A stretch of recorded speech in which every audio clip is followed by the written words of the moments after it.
Hi friends, आज बघा आमच्या घरात मासे आणलोय।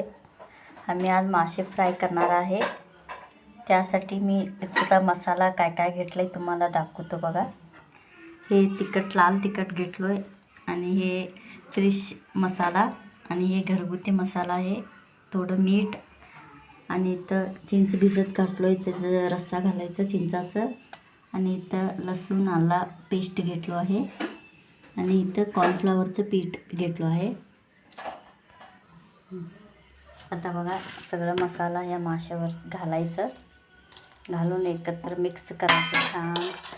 आता आला पेस्ट लसूण पेस्ट घातलोय, हे चिंच भिजून ठेवलं तो त्याचं जरा पाणी घालायचं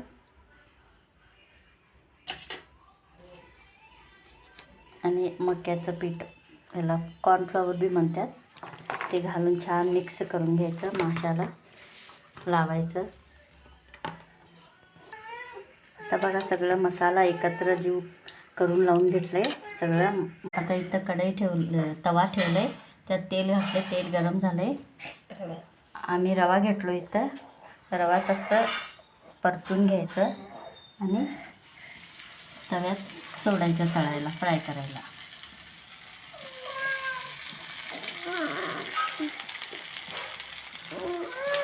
बघा छान मासे दोन्ही साईडनं छान लाल भाजून घ्यायचं, तळून फ्राय करून घ्यायचं।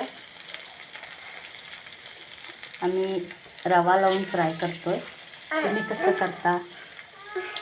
आता बघा मासे एक साईड फ्राय झालेले आहेत, आता परतून घ्यायचं, दुसऱ्या साईड भाजायला परतून घ्यायचं का हळू चमच्याने।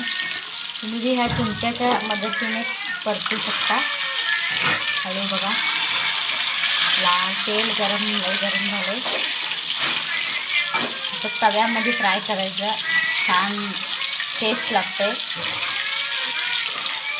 आमचं चॅनलला सबस्क्राईब करा, लाईक करा, कमेंट करा। बघा मासे छान झाल्यात।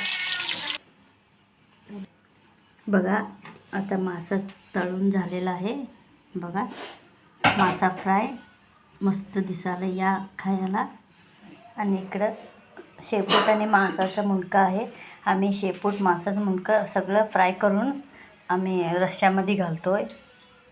आता बघा माशाचा रस्सा उकळी आलाय, त्यात आता हे शेपूट आणि मुंडकं माशाचं घालूया।